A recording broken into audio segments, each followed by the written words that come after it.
అంటే జగన్ని పాతేయటం మీ వల్ల కాదు, మీరు 10 జన్మలు ఎత్తినా అవలేరనేది ప్రజలకు అర్థం కావట్లేదు అనుకుంటున్నారా? జనం గుండెల్లో ఉన్నటువంటి జగన్, జనబలం ఉన్నటువంటి జగన్, ప్రతి సామాన్యుడి ఇంట్లో ఫోటో రూపంలో ఉన్నటువంటి జగన్, ఎవరు మీలాంటి వాళ్ళు ఎంతమంది తలకిందులు తపస్సు చేసినా ఏమీ చేయలేరనేది మీకు అర్థం కావట్లేదా అని అడుగుతున్నాను. మీరు ఎన్ని సొరకాయ కోతలు కోసినా జగన్ని మీరు ఏమీ చేయలేరు. 2029వ సంవత్సరంలో జగన్మోహన్ రెడ్డి గారు ఈ రాష్ట్రానికి ముఖ్యమంత్రిగా రావటం ప్రజలు తమవాడిగా, తమ ఇంట్లో మనిషిగా మళ్ళీ గెలిపించుకోవటం ఖాయం. మీరు ఎన్ని విష ప్రచారాలు చేసి ఒకసారి మీరు లాభపడ్డారు, గెలుపొందారు. ఇక మీ ఆటలు సాగవని ప్రజలు ఇప్పటికే చెప్తున్నారు. ఇవాళ మెడికల్ కాలేజీల గురించి మాట్లాడుకుందాం. ఆంధ్రప్రదేశ్ రాష్ట్రంలో ఎన్నికల ముందు వీళ్ళు ఏం చెప్పారు? తండ్రి కొడుకులు ఇద్దరు, నారా చంద్రబాబు నాయుడు గారు, లోకేష్ నాయుడు గారు, నాకు రోగం వస్తే పరిగెత్తు నిమ్స్కి వెళ్ళేవాడిని, నిమ్స్ హాస్పిటల్కి వెళ్ళి చూపించుకునేవాడిని అని చెప్పాడు ఆయన. వైద్యం అనేది ప్రభుత్వ ఆసుపత్రుల్లో ఉచితంగా ఉంటేనే అద్భుతమైంది. మేము రాగానే గవర్నమెంట్ హాస్పిటల్ అన్నీ కూడా అద్భుతంగా చేస్తాం. జగన్మోహన్ రెడ్డి గారు ఏదో కొన్ని సీట్లు 30 సీట్లు 40 సీట్లు 12 లక్షలకు కొంత 20 లక్షలకు కొంత కొన్ని సీట్లు పెట్టాడు. కాలేజీలు నడవాలని చెప్పని, కాలేజీలు ఎవరి దగ్గర చేయి చాపకుండా, ఎవరి మీద ఆధారపడకుండా, కాలేజీ కుంటుపడకుండా మెడికల్ కాలేజీ నడవాలని చెప్పని, అసలు అది కూడా లేకుండా మొత్తం 150 సీట్లు మేము ఉచితంగా 15,000 రూపాయల ఫీజుకి మేము చేసేస్తాం, జీవో ఇస్తామని చెప్పిన వీళ్ళు ఇవాళ 10 మెడికల్ కాలేజీలని, అంటే 17 మెడికల్ కాలేజీలు మొత్తం ముందు 10 అమ్మటం, తర్వాత మరొక 7 అమ్మటకానికి పెట్టినటువంటి పరిస్థితులు చూస్తే, ముందేం చెప్పారు? ఓ అద్భుతం ఇచ్చేస్తున్నాం మేము, అద్భుతమైన ఇది అది అన్నారు. ముందు హాస్పిటల్ ఊసేత్తల, హాస్పిటల్ కూడా ఇస్తున్నామని చెప్పారు.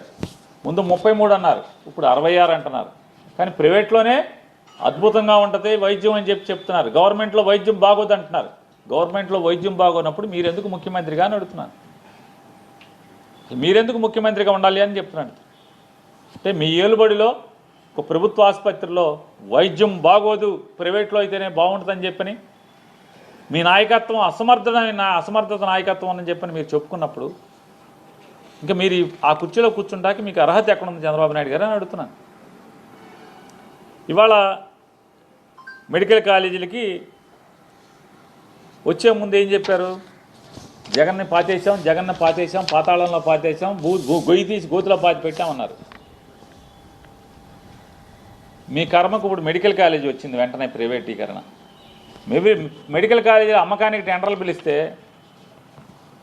ఒక్క టెండర్ రాలా. ఎందుకు రాలా? మరి జగన్ని పాతేసామన్నారు కదా. జగన్ పాతేసామంటే ఇప్పుడు ఎందుకు రావట్లేదు మెడికల్ కాలేజీలకి? మీరు చెప్పినటువంటి సొల్లు మాటలు. మీరు ఎలక్షన్లకు వెళ్ళినా ఏం చెప్పారు? కరెంటు ఛార్జీలు పెరగనివ్వను, కరెంటు ఛార్జీలు మీరు వాడుకున్న కరెంటుకే కాకుండా మీకు అదనంగా మీకు డబ్బులు వచ్చేట్టు చేస్తాను, మీ ఇంటికి కరెంటు అమ్మచ్చు, ప్రతి ఇంటోడు అమ్మచ్చు ఇంటి కరెంట్ అని చెప్పారు. మీకు డబ్బులు వచ్చేట్టు చేస్తున్నారు. ఇవాళ యూనిట్ ఎంతకి? 9 రూపాయలకే 10 రూపాయలకి అమ్ముతున్నారు యూనిట్. మీరు రాష్ట్ర ప్రజలకి గుదిబండ అవుతుంది మెడలో. ఇప్పుడు దాకా ఎన్ని వేల కోట్ల రూపాయలు ప్రజల మీద భారం వేశారు. అలాగే మీటర్లు బద్దలు కొట్టమన్నారు మీ అబ్బాయి. మీరు అయ్యే మీటర్లు మీరు ఇవాళ జనాలకి బిగిస్తున్నారు, కరెంటు మీటర్లని. ఏమన్నారు మరి? ఆ రోజు ఏమన్నారు, ఇవాళ ఏమన్నారు? ఓట్లు వేయించుకునేప్పుడు ఏమన్నారు? పవన్ కళ్యాణ్ గారు మీరు ముగ్గురు కలిసి వాలంటీర్లకి 10,000 రూపాయలు ఇస్తాం మమ్మల్ని నమ్మండి అన్నారు. ఆ వాలంటీర్లే లేకుండా పోయారు ఇవాళ. అంటే మీ మాటలు, మీ వాగ్దానాలు ఎంత అరచేతిలో వైకుంఠంలాగా ఉంటాయో. ఇవాళ టెండర్లో, మెడికల్ కాలేజీ టెండర్లో జగన్మోహన్ రెడ్డి గారు చెప్పాడు, ఈ పాపంలో, ఈ దోపిడీలో ఎవడికైతే పాలు పంచుకుంటారో చంద్రబాబు నాయుడుతో పాటు ఖచ్చితంగా చట్టం మేరకు విచారణ చేయించి అందరినీ కూడా దోషులందరినీ లోపల ఇస్తా అని చెప్పారు. అక్కడికి టెండర్లు వేసిన వాళ్ళు కూడా అని చెప్పారు. ఒక్కరు టెండర్లు వేయలేదు. దాంట్లో భూమి ఎకరానికి రూపాయి, 60-70 ఎకరాలని ఎకరానికి రూపాయలు లీజుకిస్తా అన్నాడు. హాస్పిటల్ ఫ్రీగా ఇచ్చేస్తా అన్నాడు. గవర్నమెంట్ హాస్పిటల్ని 350 నుంచి 500 పడకల ఆసుపత్రిని హాస్పిటల్ ఫ్రీగా ఇచ్చేస్తా అన్నాడు. దాంట్లో అనేక పరికరాలు ఉన్నాయి, అవన్నీ మీకే ఇచ్చేస్తా అన్నాడు. 2 ఏళ్ల పాటు దాంట్లో పనిచేసేటువంటి డాక్టర్లు కానీ దాంట్లో పనిచేసే ఉద్యోగస్తులందరికీ ప్రభుత్వం నుంచి జీతాలు భరిస్తూ ఉన్నాడు.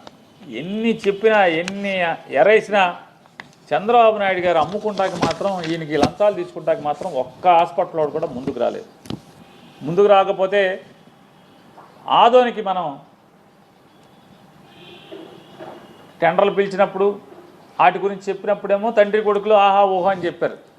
టెండర్లు అవి రానప్పుడు మెల్లగా ఇద్దరు తండ్రి కొడుకులు రూమ్లో కూర్చుని హెల్త్ మినిస్టర్ని రోడ్డు మీదకు తోశారు. అతను వచ్చాడు ఊపుకుంటా, భుజాలు ఎగరేసుకుంటా వచ్చి ఆదోనికి టెండర్ వచ్చింది, టెండర్లు రాదేదంట కాదు, ఆదోనికి ఒక టెండర్ వచ్చింది, ఆహా ఓహో అని చప్పట్లు కొట్టండి అన్నాడు. సరే అందరూ ఓహో ఆదోనికి టెండర్ వచ్చిందా అని చెప్పి తెలుగుదేశం వాళ్ళు కూడా సంబరపడ్డారు.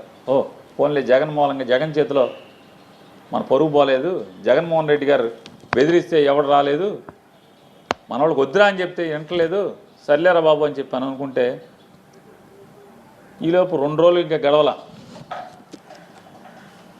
సత్యకుమార్ యాదవ్ గారు ప్రకటించాడు. ఏమని? కిమ్స్ హాస్పిటల్ వాళ్ళు టెండర్ వేశారు ఆదోనికి, మిగతాయి కూడా మళ్ళీ పిలుస్తామని చెప్పారు. 2 రోజులు అవ్వగానే 2 రోజులు తిరగకముందే అదేదో మోహన్ బాబు గారు కొడుకు సినిమా ఒకటి ఉంది, ఆ సినిమాలో బ్రహ్మానందం గారు అంటాడు, రావు గారు నన్ను ఇరికించబాకండి తింటూ అని చెప్పంటాడు. ఆయన అంటాడు, ప్లీజ్ రావు గారు ప్లీజ్ నన్ను దీంట్లోకి లాగబాకండి రావు గారు అంటాడు. అట్టా వెంటనే కిమ్స్ హాస్పిటల్ వాళ్ళు చంద్రబాబు గారు మమ్మల్ని లాగబాక దీంట్లో మేము వేయలేదా బాబు టెండర్, మాకు సంబంధం లేదని కిమ్స్ హాస్పిటల్ వాళ్ళు ప్రకటించేశారు. 48 గంటలు అవ్వకుండానే తుస్సని గాలిపోయింది. వెంటనే ఆయన విలేకరులందరూ చుట్టుముట్టి ఏమయ్యా సత్యకుమార్ గారు, ఇదే నువ్వేదో పెద్ద ఈరుడు సూర్యుడు, నువ్వు ఢిల్లీ మనిషి, ఢిల్లీ బాబాయ్ అనుకున్నావు, మోడీ ఒక జేబులో అమిత్ షా ఒక జేబులో ఉన్నాడు అనుకున్నావు, నువ్వు వస్తే నువ్వేంటా నువ్వు కిమ్స్ అన్నావు, కిమ్స్ నాకు సంబంధం లేదని ప్రకటించా అంటే అట్లా చెప్పాడా కిమ్స్ నాకు సంబంధం లేదని? అట్ట కాదులే, అయితే ఏంటది ఆయన పేరు ఏంటి ప్రేమ్చంద్ భోస్లేని ఏంటిది ఏదో షా అన్నాడు చివరి, అమిత్ షా చుట్టాలాగా, అంటే అందరూ కంగారు పడాలని, ఏంటి ఏదో షా, ఏం షా అది ఏంటి ప్రేమ్చంద్ బాద్షా కాదు, ఆయన పేరు ప్రేమ్చంద్ ఏదో ఉంది, ఏం షా డాక్టర్ ప్రేమ్చంద్ షానా ఏదో ప్రేమ్చంద్ షా ఏదో చివరి షా, అమిత్ షా గారు చుట్టాలాగే షా అన్నాడు. వీళ్ళు మామూలుగా ఈ విలేకరులు కూడా మామూలు వాళ్ళు కాదు కదా, తుంటర్లు కదా. సార్ అదేంటి సంస్థ కదా రావాల్సింది, మీరు వ్యక్తి పేరు చెబుతున్నారు ఏంటి అని అడిగాడు. కిమ్స్ అన్నారు కదా, ఈ షా ఎవడో అని అడిగారు. ఏమయ్యా షా అంటే కిమ్స్ హాస్పిటల్లో పనిచేసే డాక్టర్ అయ్యా, ప్రేమ్చంద్ షా అని ఉన్నాడు, కార్డియాలజిస్ట్, అతను గుండె సంబంధించిన డాక్టరు, అతను కిమ్స్ డాక్టరు ప్రేమ్చంద్ షా. సార్ అతను సంస్థ కాదు కదా, మరి డబ్బులు ఎట్టా అంటే అతనికి నెట్వర్క్ ఉంది, ఓ పదం అదే, అతను బాగా నెట్వర్క్ ఉంది అతనికి, అతను అద్భుతం, అతను ఎరగొట్టేస్తాడు, కిమ్స్లో అసోసియేటెడ్ విత్ కిమ్స్ అని చెప్పి అన్నాడు. ఢిల్లీ తిరుగుతాడు కదా, network, he is associated with KIMS, Premchand Shah doctor, ఇవన్నీ చెప్పాడు. అయిపోతే సార్ వాళ్ళేమో బ్రహ్మానందం గారిలాగా బాబు రావు గారు నన్ను లాక్కండి, నన్ను ఇన్వాల్వ్ చేయబాకండి అని చెప్పి వాళ్ళు తప్పుకుంటే, తీరా వచ్చాక అనుమానం వచ్చి కొట్టాం గూగుల్లో, ఈ డాక్టర్ ప్రేమ్చంద్ షా అనేవాడు ఎవడో అని. అసలు కిమ్స్ హాస్పిటల్లో 26 హాస్పిటల్స్ ఉన్నాయంట కిమ్స్కి, భారతదేశం మొత్తం మీద కిమ్స్ హాస్పిటల్కి 26 హాస్పిటల్స్ ఉన్నాయంట. 26 హాస్పిటల్లో ఒక్క ప్రేమ్చంద్ షా అనేవాడు డాక్టర్ లేడు. జోకా సీరియసే, 26 హాస్పిటల్లో ఒక్క ప్రేమ్చంద్ షా డాక్టర్ అనేవాడు లేడు. అమ్మని ఇదేంట్రా, ఈ డాక్టర్ ప్రేమ్చంద్ షా అనేవాడు అసలు కిమ్స్లో లేడా? ఇదేంటి కిమ్స్ డాక్టరు, గుండె డాక్టరు, నెట్వర్క్ ఉంది, హీజ్ అసోసియేటెడ్ విత్ కిమ్స్ అన్నాడు, కిమ్స్లో పని చేయట్లేదని చెప్పని సరే మేము బందర్లో ఒక 4గురిని కలిసి ఛార్జీలు ఇచ్చి మొత్తం అన్ని హాస్పిటల్కి పంపించాం మా వాళ్ళని. వెళ్ళారు బాబు, కనుక్కురండి ఒకసారి అసలు ఏ హాస్పిటల్, ఈ ప్రేమ్చంద్ షా అనేవాడు ఏ కిమ్స్లో ఏం చేస్తున్నాడని చెప్పని. ఎన్ని చోట్ల 26 సెంటర్లో ఎన్ని చోట్లకి వెళ్ళినా కూడా డాక్టర్లో ప్రేమ్చంద్ షా లేడండి. గుండె డాక్టర్ అసలే లేడు, అసలు డాక్టర్ లేడు, మత్తు డాక్టర్ కూడా లేడు, రక్త పరీక్షలు చేసే డాక్టర్ కూడా ప్రేమ్చంద్ షా అనేవాడు లేడు. ఏమండి పోనీ మీ గుమ్మస్తాలు ఎవరన్నా ఉన్నారండి? అసలు గుమ్మస్తా అనేవాడు ఎవడు ప్రేమ్చంద్ షా లేడు. ఏమండి పోనీ కాంపౌండర్ ఎవడన్నా ఉన్నాడండి? మేల్ నర్సులు ఎవడన్నా ఉన్నాడండి? అసలు మేల్ నర్సు కాదు, అసలు ఎవడూ లేడయ్యా. ఎవడన్నా ఇంకెవడన్నా ఉన్నాడండి అంటే పోనీ ఏమన్నా అటెండర్లు కానీ, అటెండర్లో కూడా ఎవడో లేడయ్యా. పోనీ ఏమన్నా టాయిలెట్లు కడిగేవాడు ఎవడన్నా అంటే ఎవడో ఒకడు ఉన్నాడండి ప్రేమ్చంద్ అని. షా లేదు అతనికి చివర అన్నారు.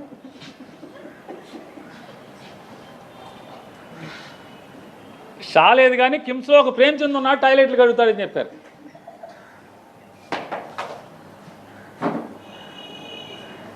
మొన్న కేసీఆర్ అంటేనేమో ఆంధ్రజ్యోతి రాధాకృష్ణ గారు పిసుక్కున్నాడు. ఇట్లా రబ్బర్ పసుపు బంతి ఉంటుంది అట్లా పిసుకోవటం అని మామూలుగా ఫిజియోథెరపీలో పిసుకుతారు, అట్లా పిసుక్కున్నాడు ఆంధ్రజ్యోతి రాధాకృష్ణ గారు. కేసీఆర్ మా బాబు గారిని ఇట్లా అంటాడా ఏమని? బిజినెస్ సమ్మిట్లో 5 స్టార్ హోటల్లో పనిచేసే వాళ్ళు తీసుకొచ్చి కోట్లేసి నుంచో పెట్టారని.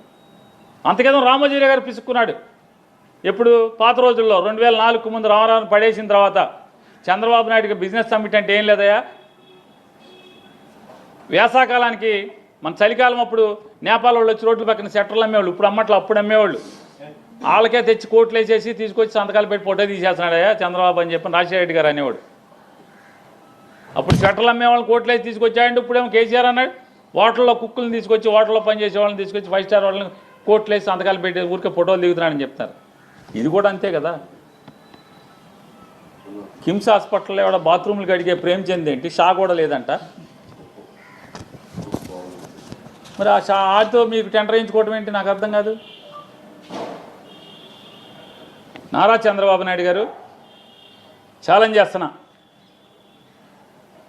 కిమ్స్ హాస్పిటల్లో ప్రేమ్చంద్ షా అనే డాక్టర్ లేడు, ఉన్నారని కనుక మీరు ప్రూవ్ చేస్తే, కిమ్స్ హాస్పిటల్తో సర్టిఫికేట్ ఇస్తే, ఇదిగో ఇన్నాళ్ళని అతని పే స్లిప్ ఇన్ని సంవత్సరాల నుంచి మా దగ్గర జీతం తీసుకు పనిచేస్తున్నాడని ఆధారాలు కనుక మీరు బయట పెడితే నేను తలకాయ ఉంచి చంద్రబాబు నాయుడు గారికి క్షమాపణ చెప్తాను.